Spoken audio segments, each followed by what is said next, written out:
অনেক মদখোর আমার সাথে বসে একসাথে ডিনার করে, হাফ প্যান্ট পরা, গলায় স্বর্ণের চেইন, হাতে স্বর্ণের ব্রেসলেট, আইসা আমার সাথে ডিনার করছে, আছে এরকম। গাঁজাখোর, আসো বসো, বসলেই তো আমি ওর ডিএনএ, চিন্তার ডিএনএ চেঞ্জ করে দেওয়ার সুযোগ পাবো, চিল্লায় বলো ঠিক কি না?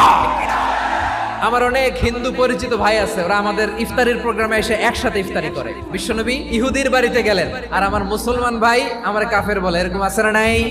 মুসলিমরা দেখতে পারে না, সহ্য করতে পারে। বিষ্ণু ইসা ইসলামের খাদেম ছিল ইহুদি, এতদিন খেদমত করলো, একদিনও বিশ্বনবী ওর কালিমার দাওয়াত দেয় নাই। কারণ কি? বিশ্বনবী একটা ভালো সময়ের অপেক্ষা করতেছিলেন। দায়ী সুযোগ খুঁজে, কখন দাওয়া দিলে ব্যাটে বলে হবে, ঝোপ বুঝে কোপ মারে। বিষ্ণু ইসা ইসলাম ভালো সময়ের অপেক্ষা করতেছিলেন, দেখি আস্তে আস্তে এমন সময় আসছে, ছেলে এবার মুমূর্ষ, যখনই টাইমিং পেয়েছেন দাওয়াত দিলেন, পড়ো লা ইলাহা ইল্লাল্লাহ। প্রতিবেশী ইহুদি হোক হিন্দু হোক, যাবেন, সুসম্পর্ক রাখবেন, উপহার দিবেন, বিপদে পাশে দাঁড়াবেন। অসুস্থ হইলে একটু আপেল নিয়ে যান, আঙ্গুর নিয়ে যান। ইসলামের বিউটি দেখে, সৌন্দর্য দেখে অবাক হবে, নসিব ভালো হলে কোনোদিন কালিমা পড়ে মুসলমান হয়ে যাবে।